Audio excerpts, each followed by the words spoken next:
അസ്സലാമു അലൈക്കും വറഹ്മത്തുള്ളാഹി വബറകാതുഹു. ഇന്ന് നാം ലോകത്തെ മാറ്റിമറിച്ച ഒരു വ്യക്തിയുടെ ജീവിതത്തിലേക്ക് സഞ്ചരിക്കുകയാണ്.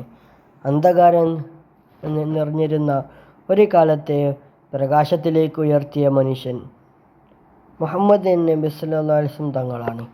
അവരുടെ ജീവിതം ഒരു കഥ മാത്രമല്ല, ഒരു വഴികാട്ടിയാണ്. മക്കയിൽ ക്രിസ്തുവിന് ശേഷം 570 ആമുൽ ഫീൽ എന്ന വർഷത്തിലാണ് നബി തങ്ങൾ ജനിച്ചത്. മക്കത്ത് തങ്ങളുടെ വീട്ടിൽ സാമ്പത്തിക ഇല്ലെങ്കിലും പവിത്രതയും സത്യസന്ധതയും മഹത്തായ പരമ്പരയും ആയിരുന്നു നാടിനോട് പരിചയപ്പെടുത്തിയത്. നബി തങ്ങൾ ജനിക്കും മുമ്പ് തന്നെ പിതാവ് അബ്ദുള്ള റളിയല്ലാഹു അൻഹു വഫാത്തായി. 6 വയസ്സാകുമ്പോൾ ഉമ്മയായ ആമിന ബീവിയും ലോകത്തോട് വിട പറഞ്ഞു. എന്നാൽ അവർക്ക് അബ്ദുൽ മുത്തലിബിൻ്റെയും പിന്നീട് അബൂ ത്വാലിബിൻ്റെയും സ്നേഹമായി. യൗവനകാലത്ത് നബി തങ്ങൾ ഒരിക്കലും വിഗ്രഹാരാധന ചെയ്തില്ല. നബി തങ്ങൾക്ക് അൽ അമീൻ എന്ന് പേര് നൽകി, അതായത് സത്യസന്ധൻ എന്ന പേര് പോലും അത് മക്കത്തെ ജനങ്ങൾ തന്നെയാണ് നൽകിയത്. കച്ചവട യാത്രകളിൽ സത്യസന്ധതയും നന്മയും കൊണ്ടും പ്രശസ്തനായിരുന്നു നബി തങ്ങൾ. ഈ ഗുണങ്ങൾ കണ്ടിട്ടാണ് പിന്നീട് ഖദീജ ബീവി റളിയല്ലാഹു അൻഹ വിവാഹിതനാകാൻ കാരണമായത്. 40-ാം വയസ്സിൽ ഹിറാ ഗുഹയിൽ ഇരിക്കുമ്പോൾ ജിബ്രീൽ അലൈഹിസ്സലാം ആദ്യത്തെ വഹി കൊണ്ടുവന്നു. ജിബ്രീൽ അലൈഹിസ്സലാം പറഞ്ഞു, ഇഖ്റ, വായിക്കൂ നബിയെ. അവിടെ നിന്നാണ് മനുഷ്യന്മാർക്കുള്ള അവസാന ദൂതനായ മുഹമ്മദ് നബി സല്ലല്ലാഹു അലൈഹി വസല്ലമിൻ്റെ ദിവ്യ ദൗത്യം ആരംഭിക്കുന്നത്. നബി തങ്ങൾ പ്രഖ്യാപിച്ചത്, അള്ളാഹു ഒരുവൻ മാത്രം, എല്ലാവരും തുല്യം, നന്മ ചെയ്യുക, തിന്മ വെടിയുക, അടിമത്തത്തിനെതിരെ പോരാടുക, അനാഥരെയും ദാരിദ്ര്യരെയും സംരക്ഷിക്കുക. സത്യത്തിൻ്റെ വാക്ക് കേൾക്കാൻ അന്നത്തെ മക്ക ഒരുങ്ങിയിരുന്നില്ല. പീഡനവും ഉപദ്രവവും എത്രയോ സഹിക്കുകയും ഇതിലൊന്നും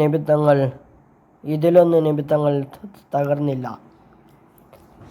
ബിലാൽ, സുമയ്യ, യാസിർ അവർക്കെതിരെ സംഭവിച്ച അതിക്രമങ്ങൾ ചരിത്രം ഇന്നും ഓർക്കുന്നു.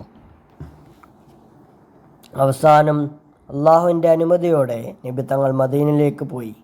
അതൊരു സാധാരണ യാത്രയല്ല, ഇസ്ലാമിൻ്റെ പുതിയ അധ്യായത്തിൻ്റെ ജനനം തന്നെയായിരുന്നു.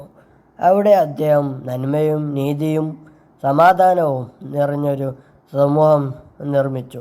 ബദർ യുദ്ധം, ഉഹുദ് യുദ്ധം, ഖന്തഖ് യുദ്ധം, വലിയ പ്രയാസങ്ങൾക്കിടയിലും നബി തങ്ങൾ ഒരിക്കലും അക്രമത്തിനായുള്ള യുദ്ധം നടത്തില്ല. എപ്പോഴും നീതിയും കരുണക്കുമായിരുന്നു. ഇതാണ് ലക്ഷ്യം. 8-ാം ഹിജറയിൽ നബി തങ്ങൾ മാത്രം രക്തച്ചോരയും ചൊരിയാത്ത മക്കയെ വിമോചിച്ചു. വർഷങ്ങളോളം പീഡിപ്പിച്ച ശത്രുക്കൾക്ക് പോലും അദ്ദേഹം നബി തങ്ങൾ ക്ഷമിച്ചു. നബി തങ്ങൾ പറഞ്ഞു, ഇന്ന് നിങ്ങളുടെ മേൽ രക്ഷയില്ല, നിങ്ങൾ എല്ലാവരും സ്വതന്ത്രരാണ്. ഈ വാക്കുകൾ അദ്ദേഹത്തിൻ്റെ മഹത്തായ ചരിത്രം ഇന്നും തെളിയിക്കുന്നു. വിദായ ഹജ്ജിൽ അറഫയിൽ നൽകിയ പ്രസംഗം മാനവാശിയുടെ ഏറ്റവും മഹത്തമായ മനുഷ്യാവകാശ പ്രഖ്യാപനങ്ങളിൽ നിന്നൊന്നാണ്. അറബിക്കാരനും അജ്മിക്കാരനും തമ്മിൽ വ്യത്യാസമില്ല. ഭക്തിയാണ് ഒരേ ഒരു മാനദണ്ഡം. 63-ാം വയസ്സിൽ പ്രവാചകൻ നബി സല്ലല്ലാഹു അലൈഹി വസല്ലം തങ്ങൾ ലോകത്തോട് വിട പറഞ്ഞു. അദ്ദേഹത്തിൻ്റെ റൗള ഷരീഫ് മദീനയിൽ മസ്ജിദ് നബിയിലാണ് ഖബറിടം. മനുഷ്യനെ മനുഷ്യനാക്കി ഉയർത്തുന്ന ഒരു പ്രകാശമാണ് നബി തങ്ങളുടെ ജീവിതം. കാരുണ്യം, സ്നേഹം, ക്ഷമ, സത്യം, ഇതാണ് അദ്ദേഹത്തിൻ്റെ പരമ സന്ദേശം. ഈ വീഡിയോ കേട്ടവർക്ക് നന്മയും